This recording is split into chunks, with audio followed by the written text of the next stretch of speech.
Okay. Okay.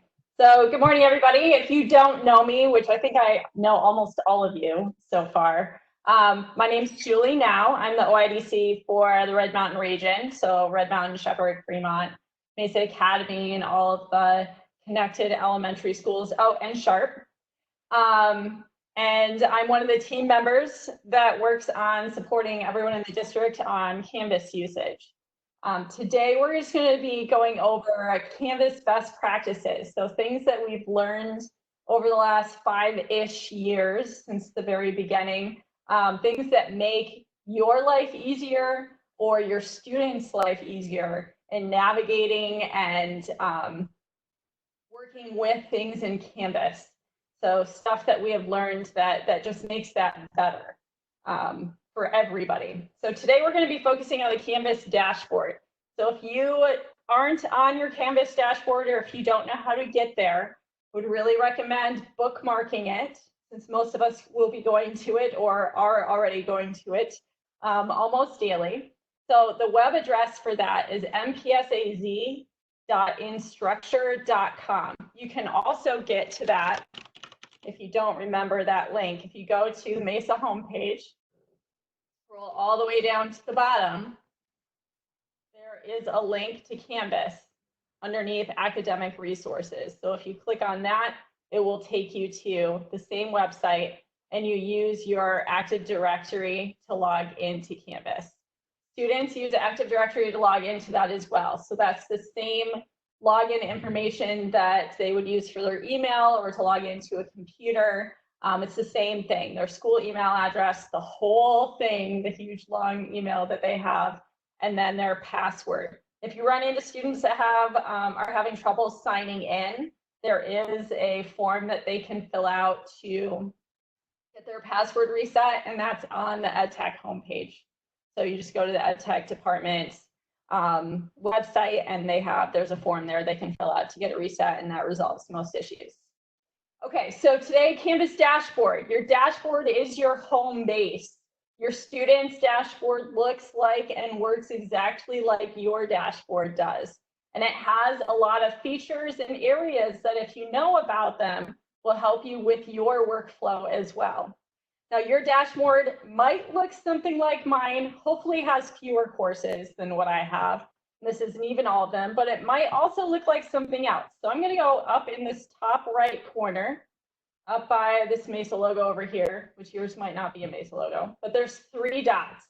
Anytime you see 3 dots in Canvas, there is a flyout menu that is associated with that. So flyout menu means it pops out like this. So it's flying out from that section. This is your dashboard view. Right now, mine is set to card view, which is what I prefer. You can also switch to list view, which looks like this. This is your to-do list. You can add to-dos and things like that. I don't like list view. You can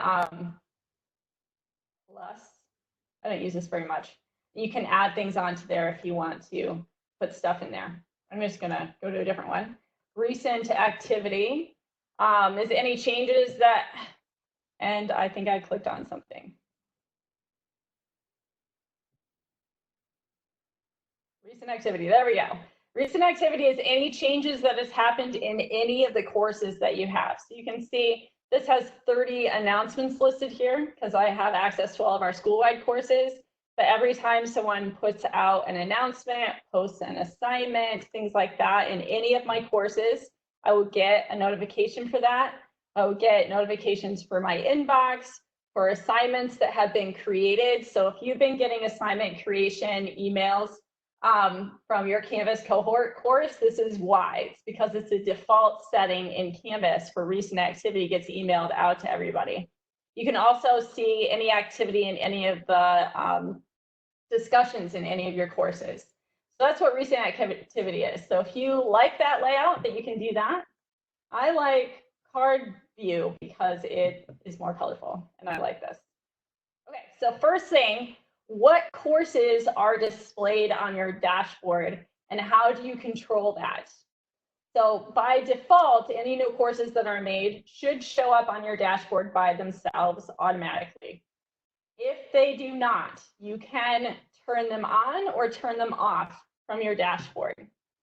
So if I'm gonna turn on or turn off any additional courses, I have to go to my all courses list. So over on the very far left-hand side, there's a bar going down the side of your screen. Yours will be colored based on what school you're at. It's usually your school colors. I'm at a district level kind of setting right now, so I have the district global navigation bar. This is your dashboard right here. It's like the dashboard on a car, so think of it like a speedometer. And then underneath that, there's a book, and that's your courses. If I click on that, you can see a list view of all the courses I have on my dashboard. And then at the very bottom is the all courses link. So I'm going to click on all courses. And it takes me to the list of all of the courses that I have access to. If I scroll down in here, here's all the courses of the last 5 years of my life.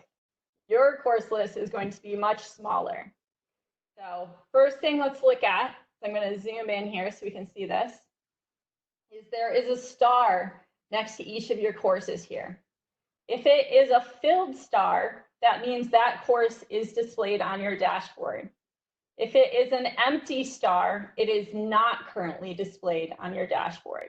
If you want it to not be displayed, you would click it and it would turn off. If you want it to be displayed, you click it and you turn it on.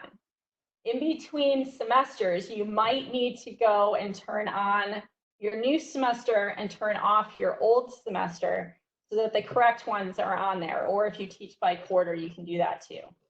You can scroll down and you can add any courses to your dashboard that you want to and have them on there. Now, if I keep scrolling down, you're going to come to a section called Past Enrollments. This is going to be any course that had been live and isn't live anymore. So I have classes from 2017 listed here. I can still access that content. I can still manipulate it. I can copy it into my new courses. I can do all of that stuff with all of my past courses down here. What I cannot do is add it to my dashboard. It makes me wonder why there are stars there in the first place, but yeah, maybe it's just to keep the overall alignment of the all courses page. But no, you can always access any past courses. This includes professional development courses. So if you took, like here's some right here, Canvas 101.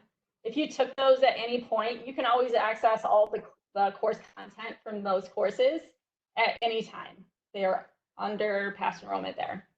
Okay, so you can turn on and off any courses you want on your dashboard here. I'm going to go back to my dashboard, show you a few other things. Okay, so here's all of my courses. Well, what if the course I use the most ends up down here at the bottom? You can click and drag it up and put these courses in any order that you want, unless you click too much and then you go into the course. Okay.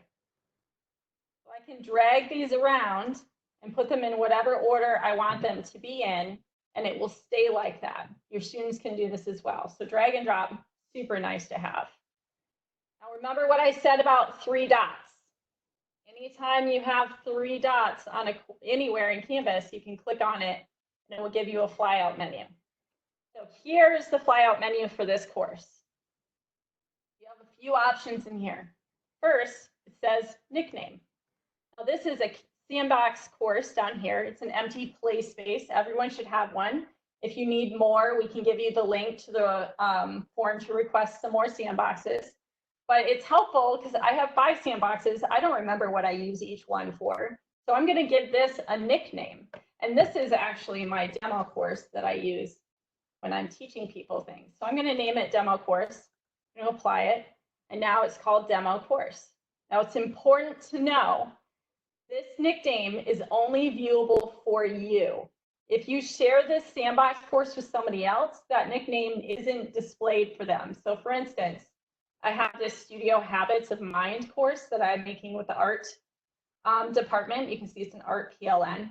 And I named it RMHS PLN art, oh, not this one. I had one that was named Studio Habits, and they couldn't see it. It was just my sandbox at the time. Okay, so some other things you can do with your course cards here. is I can change the color to any color that I want it to be. So it was green, but if I want it to really stand out, maybe I want it to be red, so it'll catch my attention. Maybe I want it to be this turquoise color. I can make it whatever color I want to. Now note down here, you have the option of typing in a number. This is where you can be really specific about the color that you want your courses to be displayed as. I'm going to open another tab and search for hex color picker. Hex is H-E-X, and Google has this built into their search engine already. And I can drag this around and find any color that I want. Go like this and say, I really like this color. I can look right here. Oops. Oh, won't let me zoom in on this, sorry. So I can go right up, there we go. I can select this hex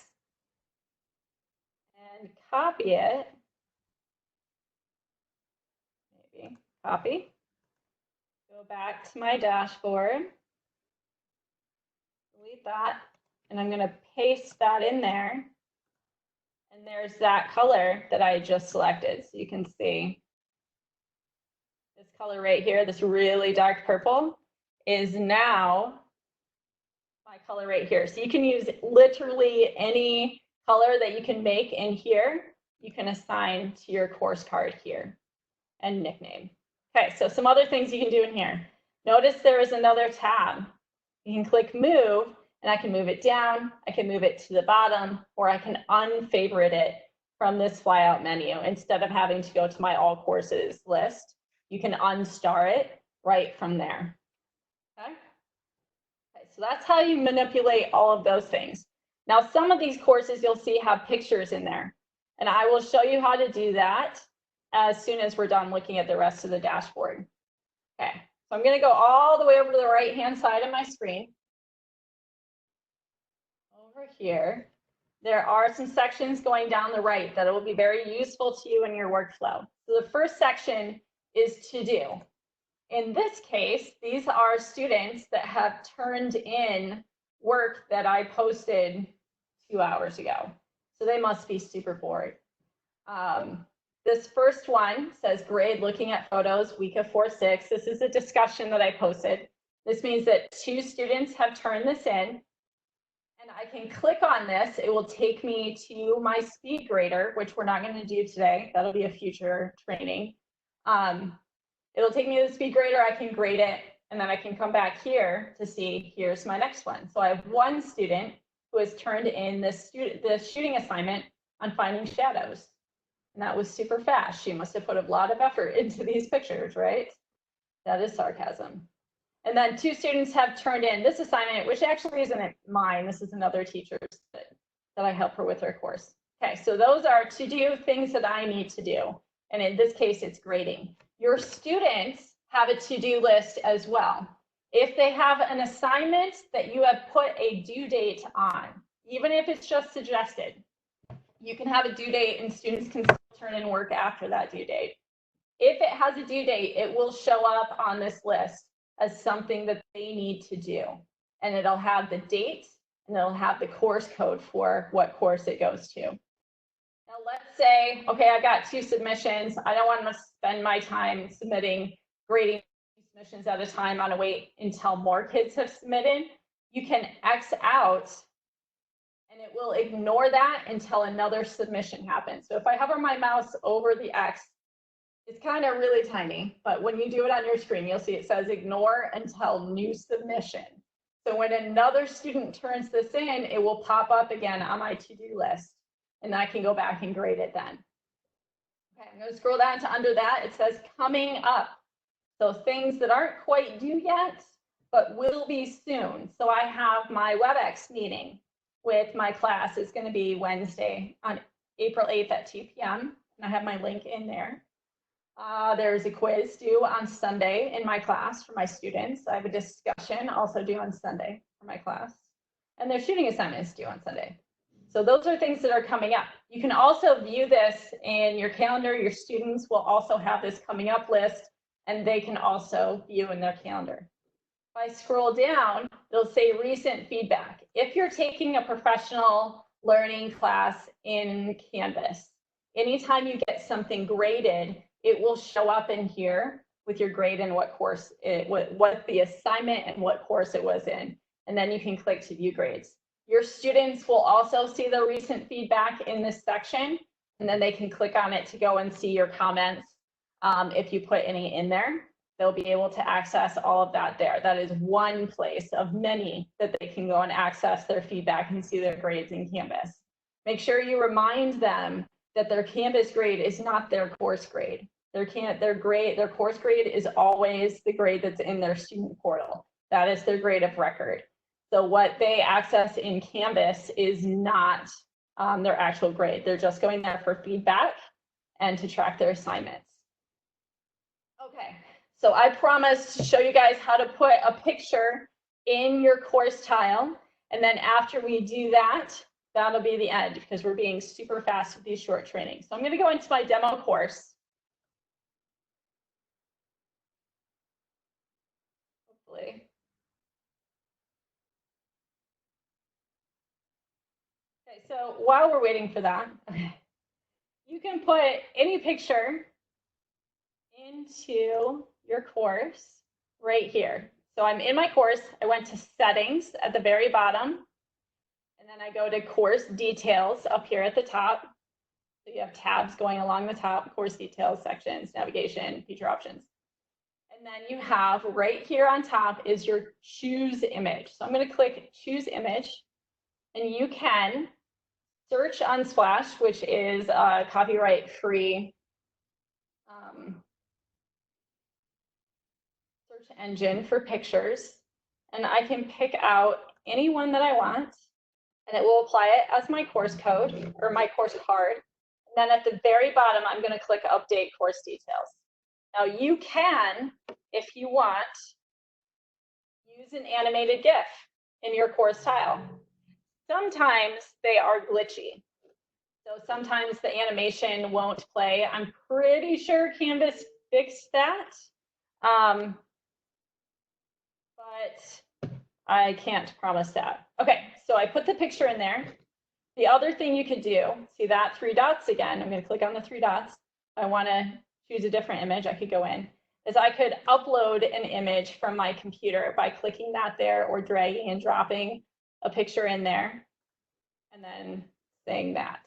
But I'm going to leave it the way that is right now. And then I'm going to scroll all the way down to the bottom, say update course details. And then go back to my dashboard. You can see in this course, in my demo course that I just made, there is my picture on my course tile. Well, somehow I lost my nickname. There we go. I do want to remember that. Okay. Now, unlike your course nicknames, which are not visible by other people, students or staff, this course tile picture is visible by your students. So if you put a picture in here, then everybody that has access to this course will be able to see that on their course dashboard. They won't be able to change that picture because they don't have access to the course details. So you can put that in there. I usually use that, so like on this course, I like use that in my photo class to display student work. So this is a picture that one of my students made, and I switch it up just to celebrate big successes that they're having. I make sure to get each student highlighted for any really amazing work that they do. I throw it in here. So it's on everybody's dashboard. And it's an exciting thing for them. They get a little nervous about being excited about it, but it's cute. High school students are great. So, okay, so that's all I was planning on covering today. Do you guys have any other questions?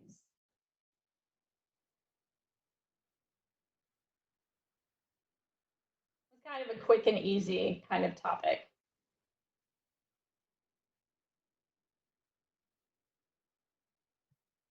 Everybody good? I want to take a moment to remind everybody to fill out that survey that I put on the chat in the very beginning. Make sure you get credit for being here today. But otherwise, the chat is empty, Julie. So. Yeah, no questions. We all got this. Okay, if anyone needs help with any of these things, OIDCs are available. I'm for the Red Mountain region. But we also have, we also have a bunch of our other OIDCs in here. So if you are in a different region, feel free to chat in there and say, hey, I'm in Mesa High's pattern, or I'm in Westwood's pattern, or Mountain View, and we can connect you with your OIDC or your EdTech trainer to get you more individual help if you would like. I'd love to help everybody personally, but it would be an impossible task. It's enough with 4 schools. Okay, if nobody has any other questions, then I think we're done for today. I'm going to stop sharing my screen. Thank you for coming. Tomorrow we're going to be looking at course navigation, how to customize your navigation menu, and to add things into there, so links to maybe websites that you use often, so like vocab.com, or to a textbook or things like that. You can customize your course navigation to have that show up right in the navigation menu, and students won't have to go anywhere to get to that. It'll just be there all the time. Okay? Nice seeing everybody.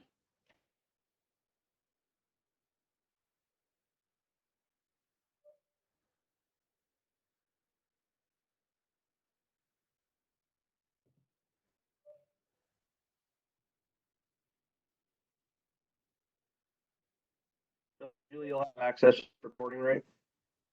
I'll have access, yeah, because I created the link this time. Okay. So we can